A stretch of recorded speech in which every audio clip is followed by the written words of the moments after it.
ያነሱት ሰዎች 10,000 ሰው ሰብስበው ለሀብታም ሲያሸረግዱ ተከፍሏቸው ሲናገሩ የከረሙ ናቸው። እነ ዮኒ ማኛም ጭምር ማለት ነው። ለፊላወር ሲያሽቋልጥ ለፍራውል ሲያሽቋልጥ የነበረ የስንት ሰው ድሃ ሲጫወቱበት ተው ጊዜ ነው ዳኛው ስል አልሰማ ያሉ ሰዎች ነበሩ። ዛሬ ግን የሚሰጠው ሲያጣና ሲከዳው ሪ ይላል ዮኒ ማኛም ማለት ነው። ሰው አይመጥኑኝም። ሲጀመር እንደዚህ አይነት ሰው አይደለሁም። አይመጥኑኝም። በቃ ስለማይመጥኑኝ አልሄድም። መጠየቅ የፈለገ የተከበረ ቤት አለኝ፣ በክብር የሚያናግርበት ማንም ዝቅ ማይደረግበት የፈለገውን ሀሳብ የሚያወራበት የተከበረ ቤት ይሄው አለኝ። ለምንድነው ድራማውን የሚፈልገው? ሲጀመር ጓደኛዬ ነው አይደል? ሲጀመር በውስጥ ያወራኛል አይደል?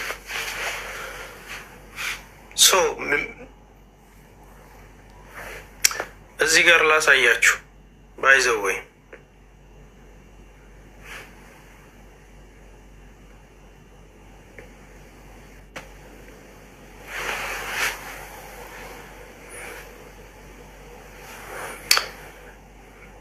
ጊዜውን ላሳያችሁ እንዴ። ይሄ ማለት ይሄ ፎቶ የምታዩት የዛሬ 4 ዓመት ነው። ጥርሰ ፍንጭቶኝ ማለት ነው። እንዳሁኑ ሳያምርብኝ ጥርሰ ፍንጭቶኝ የዛሬ ዓመት ፎቶ ነው። ይኸው ቲሸርቷ፣ ይኸው አያችሁ ቲሸርቱ ይሄ ነው። እሱ ፎቶ የለጠፈው ላይ ሂዱና አዩና ነው የዛሬ 4 ዓመት። የዛሬ 4 ዓመት ለመሆኑ ደግሞ ቆይ አንዴ እንትን ላሳያቸው፣ ቀኑን የሚያሳይ ፎቶ ላሳያቸው። እኔ እኮ ኧረ በስመ አብ 4 ዓመት ሙሉ ልጅ ውስጥ ተበላው ተጭበረበርኩ ቼኩ ምናምን ብሎ ቡራ ከረየው የሚለው ልጅ የጠፍቶ ነው 4 ዓመት ሙሉ። ይኸው ቀኑ ምን ይላል ይታያችኋል? ስክሪን ሾት አንሱት እስቲ። የከበብኩበት ይጫው ጋር ይታያችኋል? ቀረብ ብላችሁ ለማየት ሞክሩ እስቲ።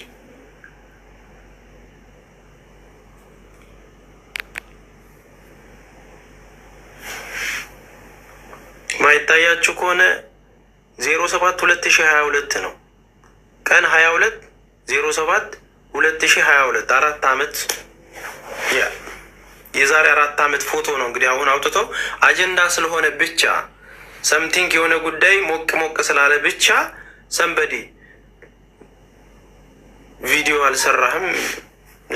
ኤኒዌይ ማንም ሰው እኔን መጠየቅ ከፈለገ በመረጃ ሲጀመር ለምን አብረ ፎቶ ተነሳህ እንዴ?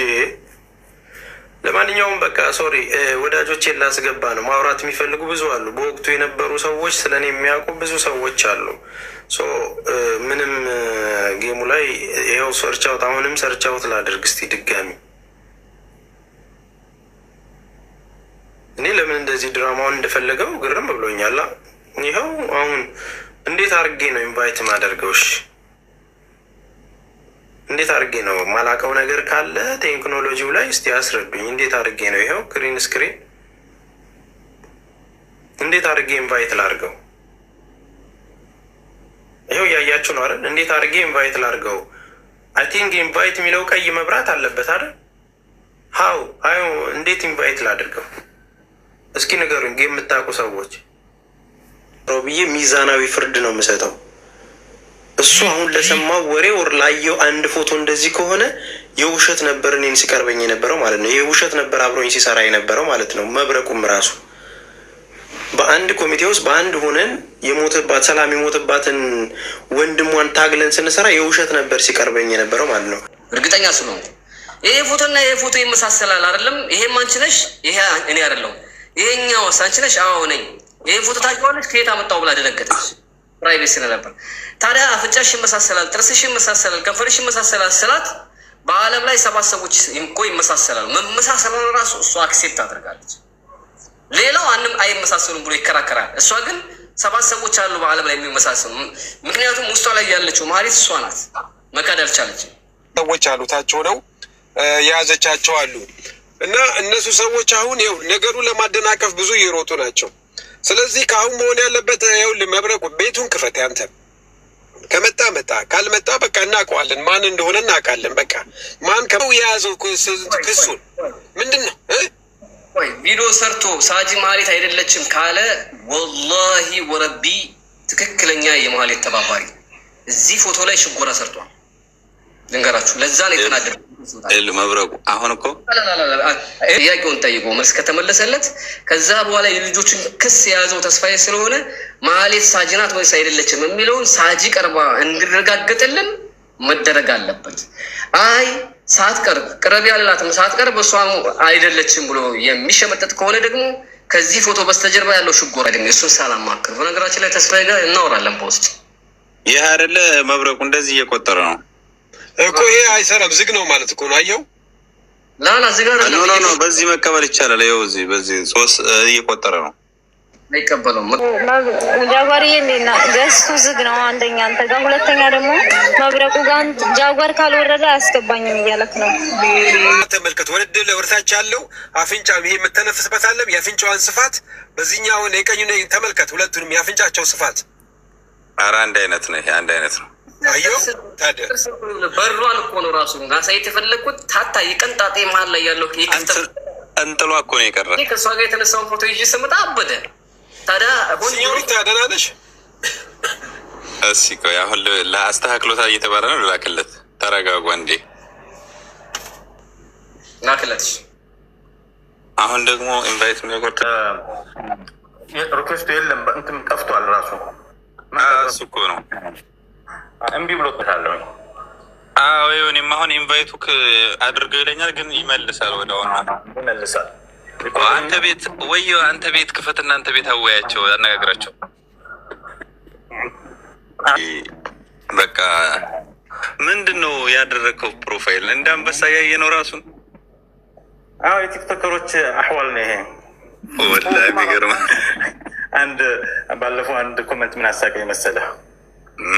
ሀቢባ ቤት ገባና ሀቢባ ታውቃለህ፣ መርቅ ማናት?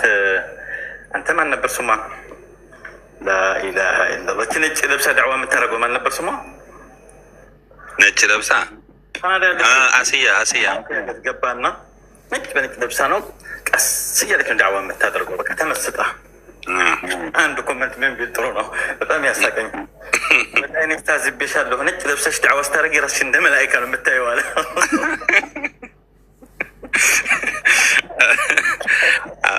አላሁ ረቡል ዒዛ ስትለው ሲወርሽ ነው አለ እና ደጋግሞ ብዙ ኢንቫይት ስለው ዚስ ኢዝ ኤጅ ሪስትሪክትድ ይላል። ያው የሞከረልህ ነው በሉት። ኤጅ ሪስትሪክትድ ይላል። ላሳያችሁ ቆይ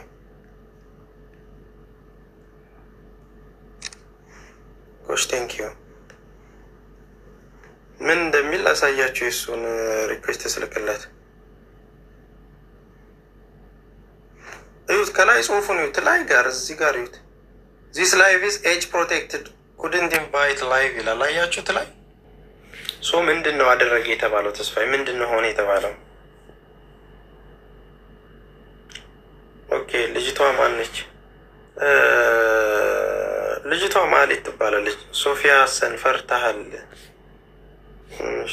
ለማንኛውም እግዚአብሔር ይመስገን ቲክቶክ የሚባል ነገር መቦለክም ስልጣን ሰጥቶናል። በዚህ አጋጣሚ ልንገራችሁ፣ ማህሌት ትባላለች። ማህሌት ማለት እዚህ ሶሻል ሚዲያ ላይ ማቃት እህታችን ነች። ዱባይ የምትኖር ታሪኳን እንደ ማንኛውም ሰው መቼም የአረብ ሀገር እህቶችን መስማት አይታክተኝም። ስቶሪ ታይም የሚባል ጊዜ ነበር የዛሬ 4 ዓመት።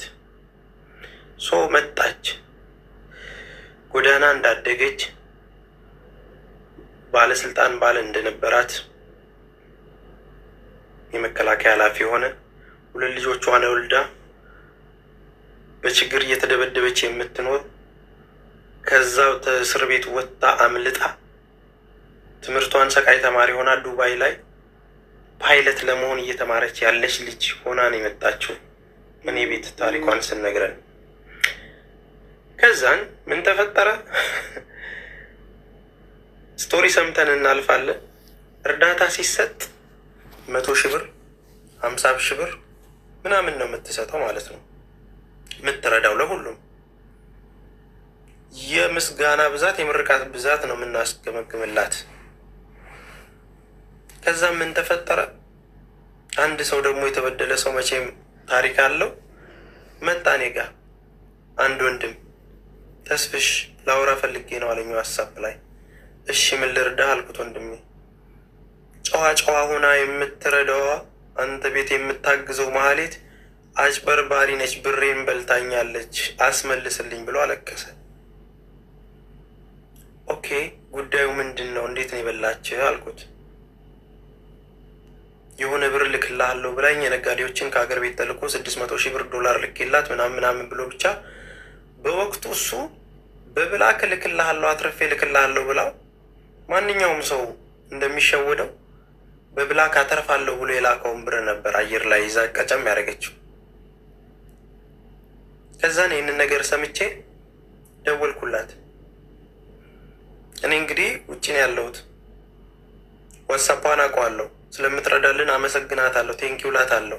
የሚያግዙልንን ሰዎች እንንከባከባለን፣ የሚረዱልን ሰውም ስለሆነ። ከዛን ምንድን ነው እንደዚህ አይነት ኬዝ መጥቶብሻል አልኳት። ወንድሜ በልቼበት አይደለም ብሩ አለው እኔ ጋ፣ ግን እኔ እንደምታውቀው ዱባይ ነኝ።